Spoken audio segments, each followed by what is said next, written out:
Bonjour tout le monde, bonjour Fanny. Bonjour tout le monde, bonjour Julien. Bon alors, qu'est-ce que tu nous prépares là? Ça. Le nettoyage de l'axe. Bah oui, pour changer le soufflet du coup. Exactement, parce que là c'est ce qu'on va faire avant le reste. Changer notre soufflet de crémaillère de direction avant gauche. Donc pour ça, ce qu'il faut faire, déjà d'une, c'est démonter la rotule de direction qu'on a démontée au préalable. Tout à fait. Ça n'a pas été forcément facile. Voilà. À la suite de ça, oui mais bon, en même temps ça c'est normal. C'est ce que tu sais avec la rouille tout ça, mais il n'y a aucun jeu sur les rotules. Non. Donc c'est déjà bien pour le budget à l'instant même. À l'instant T on va dire. Donc là, ce que tu nous prépares, c'est le nettoyage donc, du bras. Il faut dire qu'après, on puisse enlever notre soufflet de crémaillère avant gauche. Et on n'aura plus qu'après prendre nos repères pour dire de replacer notre tube de direction. Et je sens que ça va être un peu galère. Non, ça va aller. On va faire ça là-bas au fond, ça va être compliqué. Non, dans le dessous, tu y accèdes. Dans le dessous, tu y accèdes et c'est pour ça que je sais que ça sera une chose qu'on ne pourra pas vraiment filmer, étant donné l'accès. L'accès va être à peu près merdique. Voilà, on va dire ça comme ça. Bon, sinon, chers collègues, je vais te laisser sur tes occupations. Donc moi, je vais commencer à chercher nos éléments d'amortisseur qu'il nous faut pour celui qu'on a été chercher ce matin. Oui. Parce qu'on a pu déjà avoir un ressort, donc un ressort c'est déjà pas mal, ça va pouvoir nous permettre de remplacer celui qui est cassé, mais avec plusieurs amortisseurs, on va tenter de refaire une bonne paire. Parce qu'on sait que il y en a une partie qui a été remplacée en 2021, on le voit, il y a encore l'étiquette dessus, mais bon, il y a un ressort à changer et après, je crois qu'il y a une ou deux coupelles à changer. Et on pourra ensuite voir pour notre triangle. Comme ça, disque, plaquette, et je pense que ça devrait être bon pour nos trains de roue pour l'instant. Vu que notre crémaillère est quasiment à nu, on va en profiter pour dire de regraisser un peu. En même temps, graisser de toute façon, c'est ce qui va nous être très utile pour la simple et bonne raison qu'il va falloir qu'on rentre aussi le soufflet. Donc on n'a pas le choix. Donc autant qu'à faire, autant qu'on le bourre de graisse. Tout simplement. Voilà. Déjà là, c'est déjà mieux. Ah ça, c'est pareil. Donc c'est pas un soufflet d'origine. C'est un soufflet standard. Donc le soufflet standard, il faut déjà voir au niveau du diamètre de ce qu'on va utiliser. Donc déjà ici on sait qu'il va falloir qu'on essaye d'utiliser ce diamètre là, qui est beaucoup plus petit, mais au moins on aura une bonne étanchéité. Donc là on va couper ce côté là, et celui-ci on va pouvoir le laisser quasiment comme il est. Bah, parce que c'est dommage, on n'a plus la rondelle, parce que si on le prend là, ça risque d'être un peu ça va être beaucoup trop lâche. Donc il y a assez extensible puisque c'est un standard. Donc on va essayer, on risque d'en chier, mais c'est pas grave. C'est un peu ça l'idée. Voilà. Pris au plus court, déjà là ça se voit. On aurait pu le prendre là, oui, mais ça aurait été un petit peu galère parce qu'il y aurait eu trop de jeux. Tandis que là on pourra le tendre, ça sera plus simple. Ouais, et quitte au pire vraiment si ça passe pas, l'enlever pour dire de recouper, voilà. Quoi.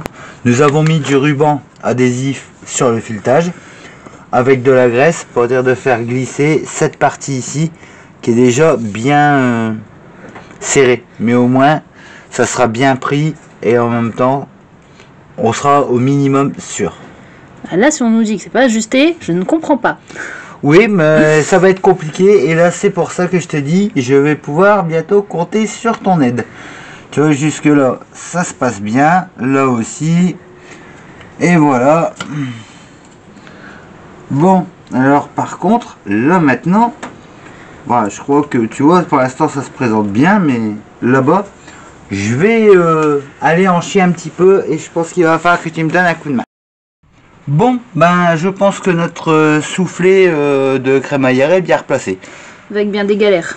Voilà, ouais bah c'est parce qu'en fait c'est normal. On met de la graisse pour le faire glisser à l'intérieur. Bon, le plus galère, ça a été de le faire passer de l'autre côté, tu vois, où c'était plus large parce qu'on n'avait pas l'accès. Et sinon, franchement, ce qui est génial, c'est qu'on a pu être dépanné aujourd'hui parce que ça c'était un soufflet de crémaillère standard. Donc franchement là c'est bien. Le principal c'est que c'est posé et que c'est encore une chose qu'on a pu éliminer de notre liste. Et en même temps on en profite pour saluer nos amis JP et Armand qui nous ont proposé ce soufflet. Oui. Donc merci, c'était franchement génial et en même temps c'est un standard, oui, mais ça fonctionne. Bah oui. Voilà, bah, donc on l'a recoupé correctement et on a pu le placer. Tout à fait. Bon, passons à la suite des événements. On va replacer notre rotule de direction. Nous avons démonté le triangle, replacé notre rotule, parce que le triangle on avait bien vu qu'il y avait du jeu. Ah oui, bah là c'est plus du jeu, hein. Mais alors là, chers amis, un triangle avec du jeu, oui, mais qui part en miettes et en morceaux. Donc c'était plus que nécessaire de le changer. J'avais vu avant que tu finisses de le démonter qu'il perdait déjà des petites pièces. Ouais, bah encore ça, tu vois, c'est pas encore trop grave parce que des fois, tu vois, ça peut être sur le côté. Tu vois, et puis à force, monter, descendre, c'est possible. Mais je m'attendais quand même pas à perdre carrément le cil en bloc. Je t'avais dit qu'il y avait du jeu. De l'autre côté, regarde, il commence déjà. Tu vois. Regarde. Il commence déjà à s'effriter. Ouais. Et pour l'instant ça va, ça a l'air d'être en place quand même, mais... Alors en fait, à savoir... Bon, pour ça on était quand même un peu obligé de le changer. Ouais, bah après, ça se refait. Hein. Les triangles, tu peux les refaire. Mais il faut changer 7 pièces. Et souvent, bon, à replacer, normalement, c'est la galère. Mais là, on voit que plus rien ne le tenait. Ouais, il manque de la matière, quoi. Voilà. Mais sinon, celui-là, on n'a plus qu'à le remplacer. Bah oui. J'ai envie de te dire. Donc, voilà un peu. Quand je te parlais de jeu, c'était pas minime. Donc, on avait bien fait de le prévoir avant de le démonter. Voilà. Mais en même temps, tu vois, l'usure comme ça prononcée du pneumatique, bon, j'expliquerai un peu tout ça dans les prochaines vidéos. Comment ça marche avec les défauts de para, pourquoi et d'où ça peut provenir. Au plus facilement parce qu'il y a des choses qui peuvent se repérer. Et c'est ça qui aurait pu occasionner le fait que le pneu... Deux choses. Alors, deux choses, pourquoi? Là, ici, sur ce côté-là, le ressort, il était encore en bon état. Et là, on sait qu'il y avait un défaut de coupelle. Et en même temps, la coupelle, elle a pris du jeu à cause de quoi? De ça. D'accord, donc entre la coupelle et le triangle, c'est ça qui aurait pu faire que le pneu se bouffe, on va dire. Exactement. En fait, ce qui s'est passé, c'est que là, vu que cette pièce-là avait du jeu, le triangle, lui, il venait, il tirait comme ça. Donc, à force, ça a donné du jeu à la coupelle qui était en haut. Donc, tout simplement, après, le jeu a été fait des deux côtés. Et systématiquement, c'est ce qui nous a donné le défaut de para. Ok, d'accord. Voilà, mais ça devait plus tenir très bien la route. On sait déjà que la rotule de direction était bonne. Voilà, la rotule de direction elle est encore bonne, la rotule inférieure elle est encore bonne, mais là c'était juste un défaut de triangle. Mais pour celui-là, on va plus pouvoir faire grand chose. Non. Mais, comme je le disais, dans les prochains entretiens à prévoir, ça sera c'est un kit en fait, on les vend en kit, les kits de cil en bloc de barre stable. Ouais. Pour ça sera à prévoir, par la suite. Mais sinon, ça se passe bien. Notre soufflet, il s'est pas fait la malle, donc c'est génial. Il reste bien en place. Et maintenant, bah, j'ai envie de te dire, on n'a plus qu'à passer un petit coup de nettoyage sur nos visseries pour dire d'être tranquille. Voilà. C'est parce que ça tient pas fort bien, mais c'est fait provisoirement pour le remontage. Oui. Ça, c'est normal. Bah, on a dû un petit peu suspendre le cardan pour dire de pas... On a rusé un peu, mais l'étrier veut pas rester en place. C'est rien, il ira pas bien loin. Alors, nous avons donc reposé les amortisseurs. Avec succès. Avec succès, oui. Et il était temps. Franchement, ouais, quand même. Bon, là, ce qu'on sait, c'est qu'on a récupéré donc nos amortisseurs du véhicule. Pour la simple et bonne raison que on sait qu'ils ont été changés en 2019, je crois. 2019 ou 2020, ouais. Je sais plus, mais bon. Parce que la facture, on l'a dans le véhicule. On l'avait dans le véhicule. On l'a contrôlé et voilà. il est bon. Donc, il n'y avait pas besoin de le changer. Pour ce ressort ici, lui, il y avait juste une ou deux traces de corrosion. Mais sans plus, il n'y avait pas de casse, il n'y avait rien. Non. Donc, au moins, on l'a récupéré. On a changé le cache-poussière. Ouais. Au parce moins, que l'autre, il partait en miettes. Bah, de toute façon, tu vas le voir après, je crois, parce que j'ai tout remis au même endroit. Ouais, bon, j'ai acheté les petits bouts qui traînaient. Ouais. Et en même temps, aussi, on en a profité pour vérifier nos coupelles. Comme ça, on sait qu'on est vraiment reparti sur des bonnes bases. Si on aurait tout reposé en neuf, rien que l'achat du véhicule, le contrôle technique et refaire le train avant, bah c'est fini. On aurait été peut-être à moins. Largement moins. Même 300, 400 € pour refaire le train, oui, c'est ce qui se serait passé. C'est pour ça qu'on a privilégié le matériel d'occasion. Mais en même temps, bon, c'est franchement pas mal. C'est sûr que ça prend plus de temps à tout préparer, tout refaire. Comme là, je sais qu'aujourd'hui, on a passé du temps, on a démonté 4 ou 5 amortisseurs, je crois, pour pouvoir faire une paire correcte. J'en ai 3 là et je crois qu'il y en a un de l'autre côté. Voilà. Donc, c'est sûr, ça prend plus de temps, mais au moins, on sait qu'on reprend des bonnes bases. Pour dire de retrouver un véhicule qui prenne la route en moyenne tous les jours. Et puis qu'on soit pas embêté pendant un moment. Mais mis à part ça, franchement, ça va. Comme là, regarde. Bah, puis au moins, on s'est amusé. On a passé notre journée limite à démonter des ressorts, remonter des ressorts, démonter des ressorts, remonter des ressorts, en espérant que ça nous pète pas la tronche. Il n'y a pas de danger?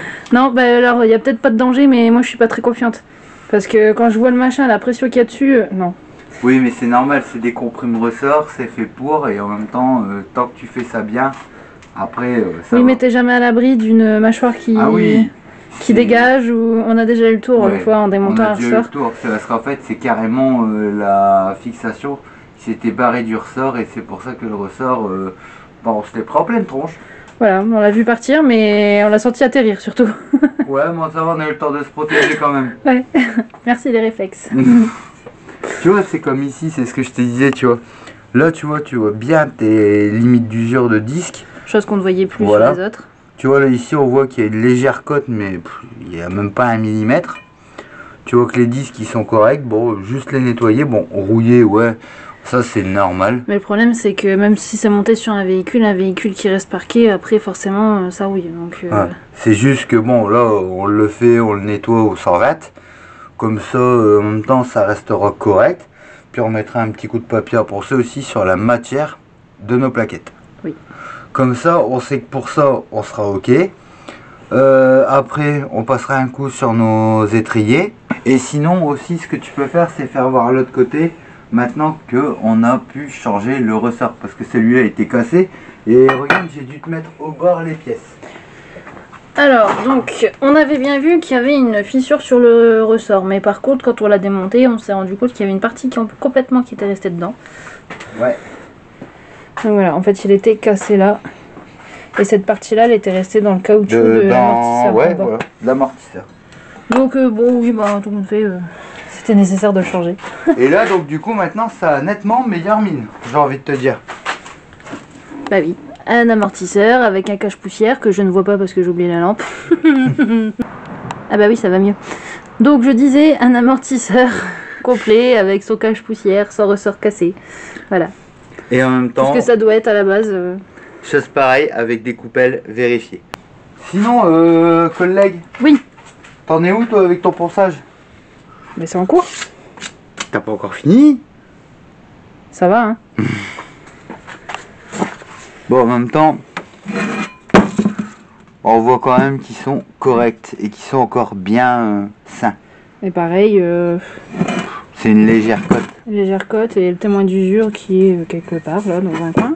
Voyez ici, attends, je l'ai vu. Témoin d'usure, là. Là, on en est loin.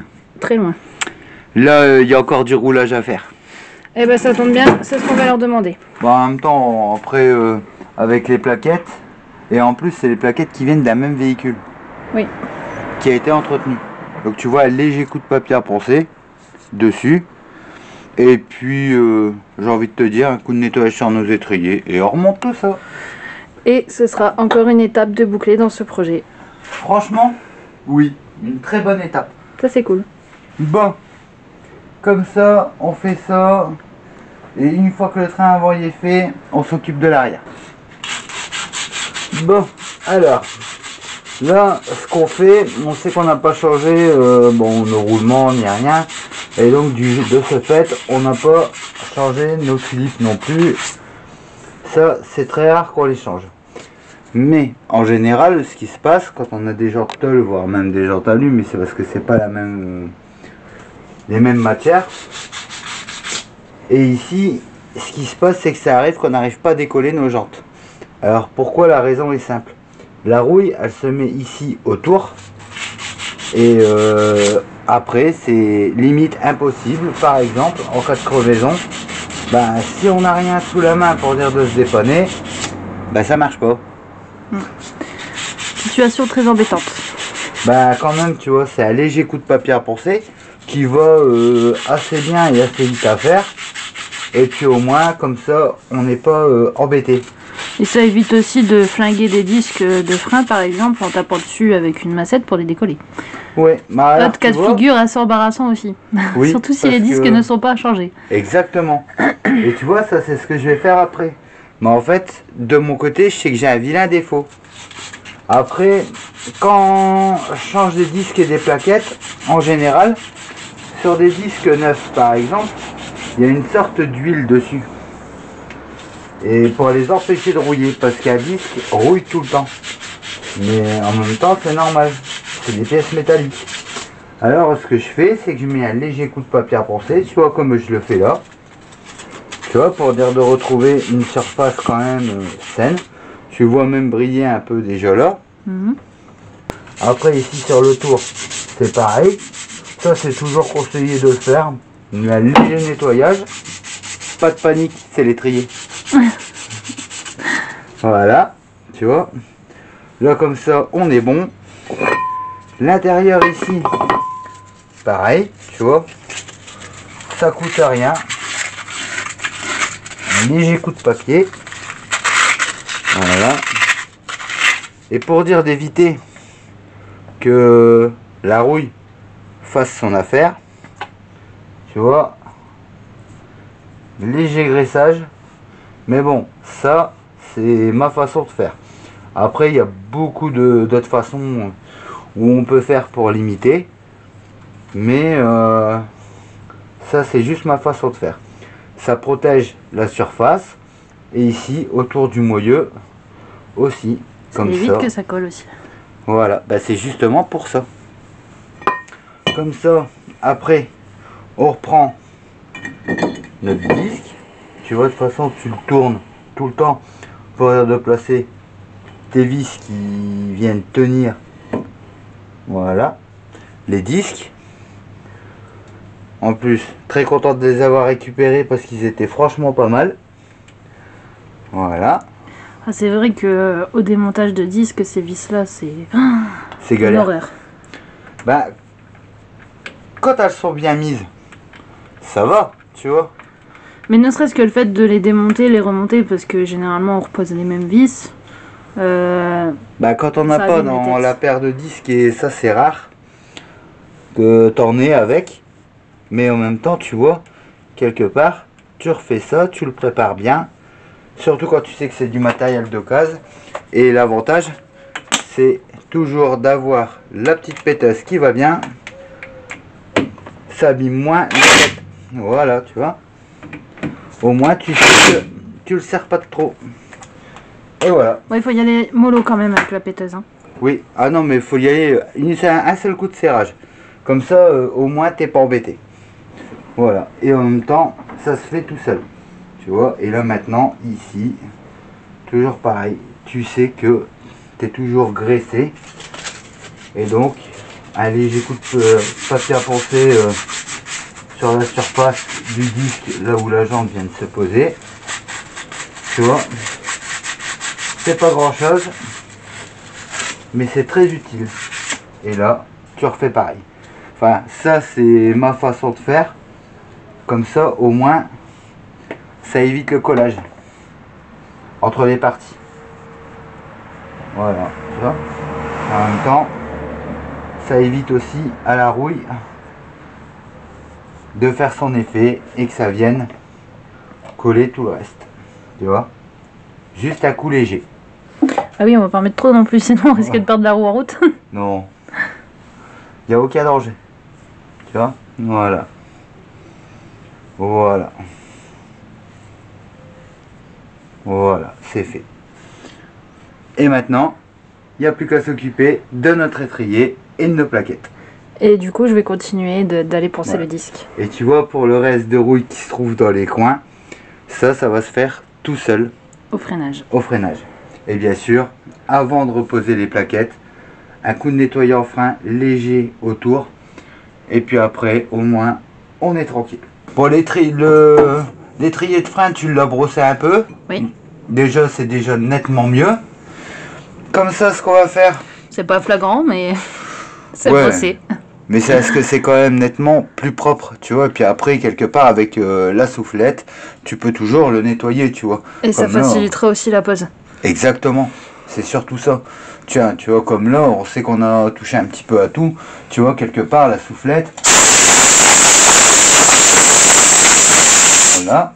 Tu vois, tu peux passer un coup à l'intérieur. Ça enlève un peu les résidus. Et en même temps, bon, là, on sait qu'on a remplacé par des disques d'occasion. Tu vois, ça enlève une bonne partie des cochonneries. Tu vois, comme là. Et puis après, tu passes derrière. Et puis...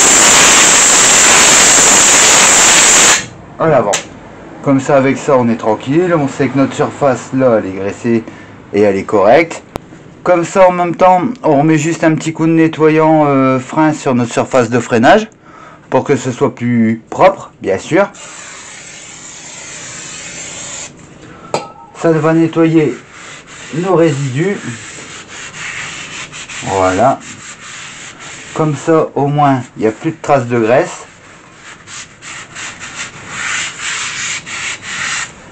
Pareil pour l'intérieur. Voilà. Ici également, on fait la même chose. Voilà. Comme ça, c'est correctement nettoyé. Et maintenant, on est opérationnel pour la repose de nos étriers. Franchement, c'est pas mal. Comme ça, repose de nos étriers. Et puis, on va pouvoir commencer à l'arrière pour vérifier nos freins. On va nettoyer aussi comme ça. Refaire la purge et changer le liquide. Voilà. Ouais, changer le liquide de toute façon. Je pense que ça va pas être très compliqué parce que je crois que le niveau de liquide, il y en a plus des masses. Ouais, il est bas. Ouais, Ça lui fera pas de mal. On va pouvoir, avec la purge, déjà remplacer une bonne partie, voire la majorité du liquide de frein. Sachant que tu as une contenance moyenne d'un demi-litre. Et puis, le liquide, on ne sait même pas depuis combien de temps il a été changé. Donc, on sait que c'est une moyenne de 2 ans à 5 ans, 4 ans, selon les marques, les types de véhicules. Ou alors, voire 50 000 km.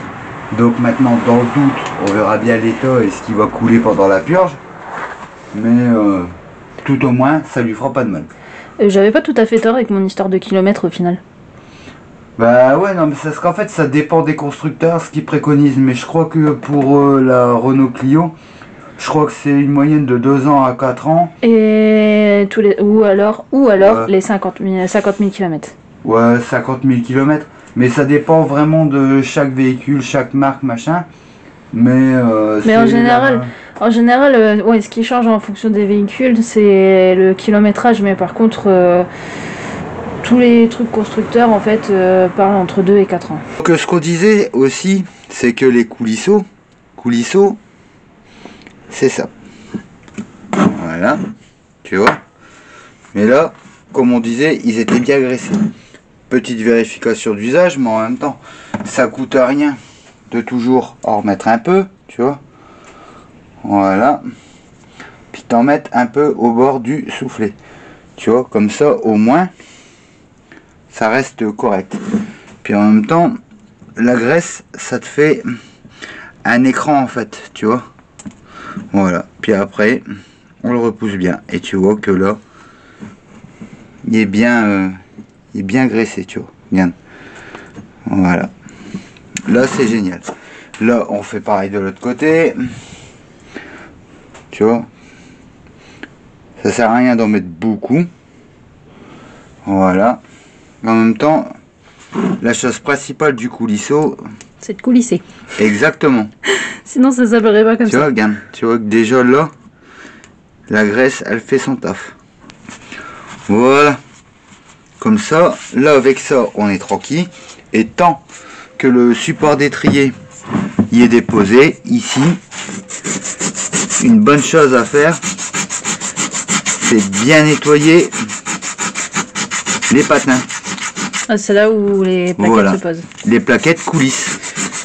Oui, bah oui. Parce que ce qu'il faut, c'est que la plaquette, elle coulisse bien, tu vois, ici. Alors, je l'avais fait à la brosse, mais je l'avais pas fait au papier. Ouais, mais c'est pas grave, J'avoue. tu vois. C'est ce qu'il faut bien en profiter de le faire. C'est-à-dire que ça soit bien net. Voilà. Tu vois.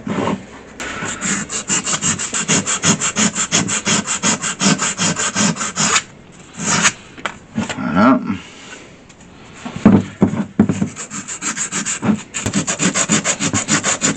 Alors tu vois là, on l'a poncé un petit peu. Et tu vois, c'est bien lisse, j'ai même pas senti mon papier accroché.